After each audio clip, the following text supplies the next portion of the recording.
I'm Nicole Lang, acupuncturist, holistic fertility educator, and creator of The Baby You Want online fertility program. If you're watching this video, I hope you've already watched the single biggest concept video on the Baby You Want homepage. In that video, we established, well, the single biggest concept for better holistic fertility, which is a fabulous and abundant whole life equals improved fertility and the baby you want. We also used 3 breakout ideas to support just how radical this idea really is. They are baby blinders. You know, that belief that you just might need to put up with all the harm that's done to your mind and body and life and repair the damages after you get a baby, because getting pregnant is your sole focus. That's baby blinders, and they're real and really not holistically helpful. Nursery, house, and neighborhood. Your uterus, ovaries, and other direct reproductive factors are like the nursery, but your body and your mind are the house, and your bigger life and relationships are your neighborhood. And if you pimp out your nursery while your house and your neighborhood fall into increasing levels of disrepair, a baby is still going to be less likely to move in because bodies and babies are really wise. And the baby you want. There's the bare minimum baby. That's the one born with baby blinders on and the focus solely on the nursery to a mom or parent who feels beat down and traumatized. But the baby you really, really want is the one that's actually born from that fabulous, abundant whole life to a thriving mom or parent. And I've got good news. The baby you want is still totally possible, I promise. But you have to start moving towards balance and thriving to get it. And well, it's one thing to have this idea in your mind, but it's another to have some actionable way to get started. And that is what this video is all about.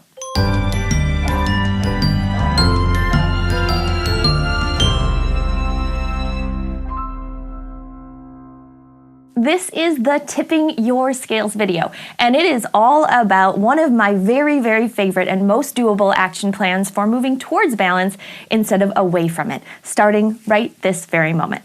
In this video, here's what we're going to cover. I'll do a tipping the scales overview, cover a 3-step scale tipping action plan, and then we'll finish with a real-life example to get a little more nuanced. Let's get started. I want you to picture the scales of justice. Not that anything about infertility is one bit fair, but stick with me.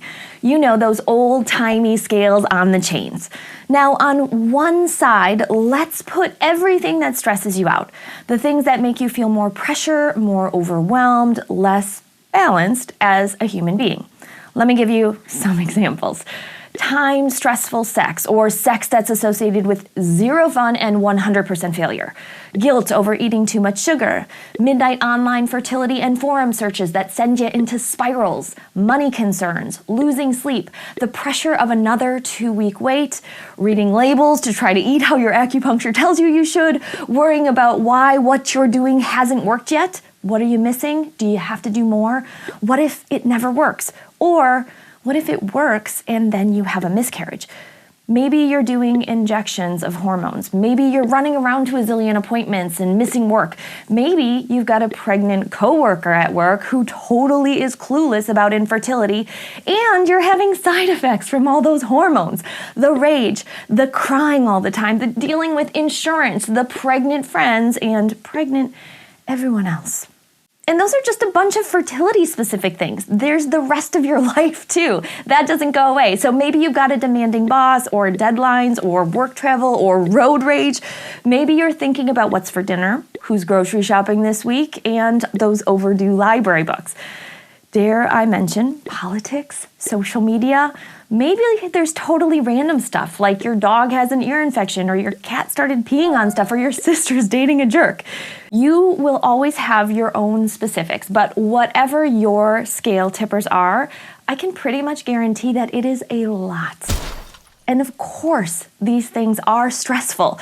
Feeling stress, given all these factors, is very, very normal and very, very human, and you can't just turn off the stress of infertility in life.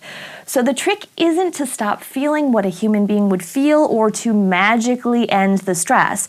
The trick is to relate to and work with the stress in a really different way. I'm going to teach you a new way to relate to and work with your stress, and it is super doable. I want you to do it in 3 simple steps, and step 1 is to notice times 2. The first notice is to notice the mere fact that your scales exist and that they're tipped in a not great way. Hey, I'm stressed, I'm suffering here, I'm overwhelmed, I feel helpless, I feel guilty, I feel so much pressure, and it does not feel good. And the second notice is to notice what you can actually change.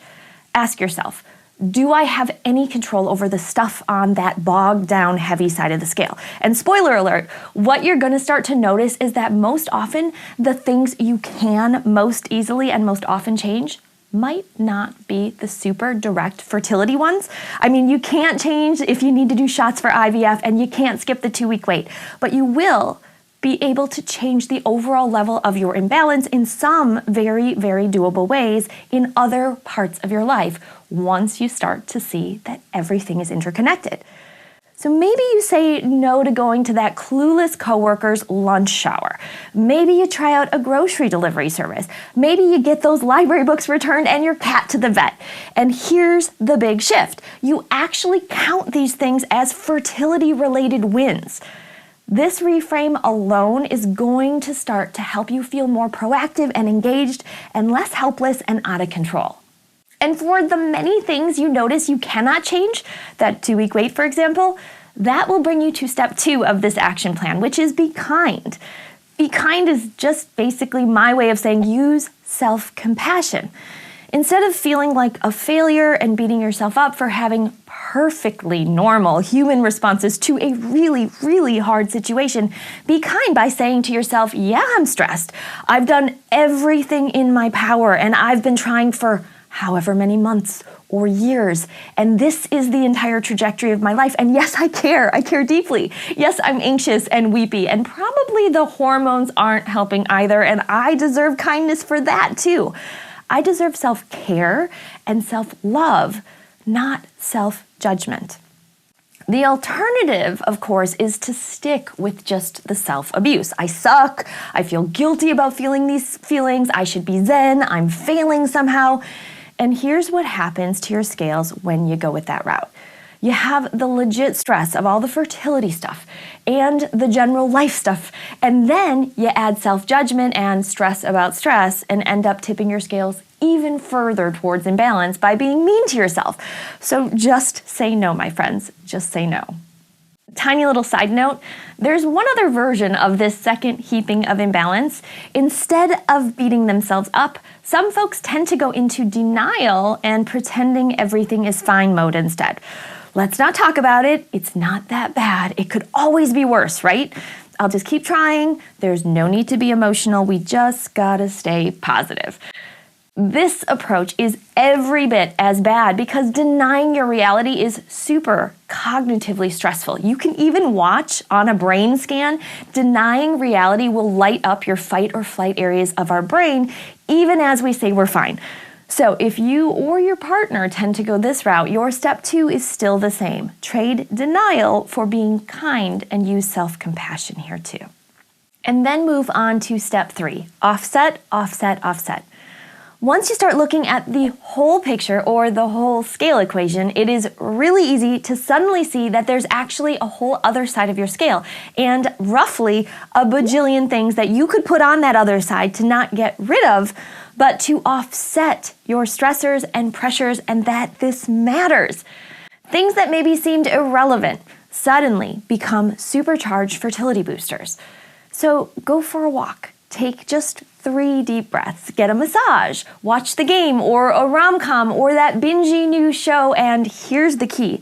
Don't feel guilty because you get that it's actually okay and helpful for your fertility. Get up from your computer and stretch, go to bed on time, get a meditation app, read a book, plan a date night, play with or snuggle up to your fur baby. You get the idea. There are literally limitless things that you will enjoy right here and right now that you can and should shift your energy and attention towards that are not only relevant to, but helpful for your fertility cause. So that's it. 3 easy steps. Notice times 2, Be kind and offset wherever and whenever you can, and it'll all add up. And even if it seems tiny compared to the magnitude of infertility, it will make your life feel dramatically different and promote better fertility by helping regulate your nervous system and your endocrine function. Let me give you a real-life example to illustrate a few scale-related nuances. I was at an IVF transfer and the couple shared that they were going to a wedding the following weekend and they were weighing if they should dance it up or sit it out. Now, I had already explained the scale tipping idea to them, so I said to them, well, how does dancing tip your scales versus not dancing? And they said, OMG, Nicole, we love dancing so much. We live to dance. We love weddings because of it. It's like our absolute favorite couples thing to do. So dancing normally feels like it tips us way towards happy and balanced. But we hear all these stories about people doing bed rest and not exercising at all and not getting their heart rate up during their weight. And so we're worried maybe we shouldn't, and we'll beat ourselves up if we dance and then our test is negative. First, I assured them that the research says that if you're active in ways you're normally active, it is totally fine. In fact, it may even be helpful for IVF outcomes. And then we added the scale tipping idea to their decision-making process. We agreed that dancing was a pretty huge scale tipper in the right direction and that not dancing would tip them in a pretty big way in the wrong direction. I suggested that maybe their plan could be to sit it out if dancing didn't feel good once they were actually there. And if she felt winded or tired, they could just listen to what her body was saying, but they should dance as long as it was feeling good. They agreed. They cut a rug. They enjoyed themselves immensely, even though a tiny part of them still worried because that's human, and they did get pregnant. This example shows 3 great nuances. First, scale tipping is super personal. Had another couple asked me the exact same question and were that couple not that into dancing, maybe they were just worried that their friends would notice if they didn't, then their right answer might have been totally different than this couple's. Nuance 1 then is that your scales are going to be super unique to you and you need to own that as you make your best choices. Nuance 2 is that it is okay to get even more customized and think of variations and continuums within your main options. In this example, it's not just about being black and white and saying yes or no to dancing at the wedding. The best scale tipping plan included them agreeing to reassess in real time, to listen to her body, and to not have to be so all or nothing ahead of time. The third and final nuance here is sometimes a decision is going to add somewhat to both sides of the scale, but what you need to look at is the overall net effect. Dancing for this dance-loving couple tipped the happy, balanced, fabulous side of their scale a ton, and especially when it was combined with solid science, worrying about dancing only tipped their stress side of the scale a little. It was still a little stressful. It was. They still worried maybe it wasn't okay, but they trusted the overall big picture and decided to dance. Honestly, you could see me and you could ask me about a ton of things. Should you stay at your clinic or switch? Should you go gluten-free or not? Should you exercise like normal or pause or do something in the middle?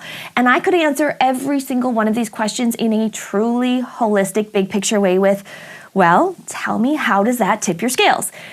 Even without my input, you can make great holistic choices, and that supports your life moving towards feeling immediately better, your body feeling less threatened and more safe, and that makes you more fertile every single time. And that, my friends, wraps up this video. We just covered tipping the scales overview. Now you've got the basic visual and concept. The 3-step scale tipping action plan, notice ×2, be kind and offset, offset, offset. And we finished with a real life example to get a little more nuanced. That's it.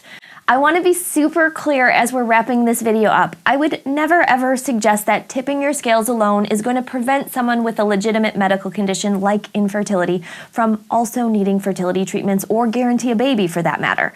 But what I can absolutely promise you is that this idea will protect your quality of life and serve your overall balance in a really hard place, and it will make everything more likely to work how you want.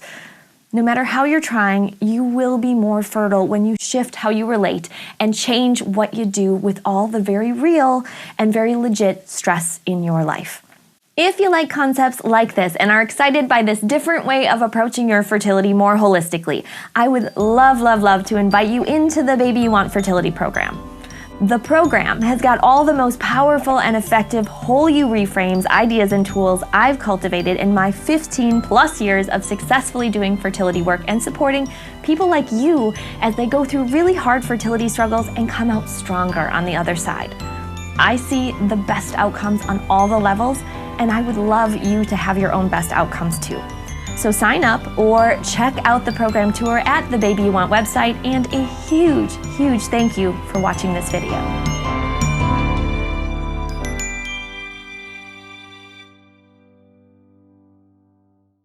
Shut up. Such a kind person.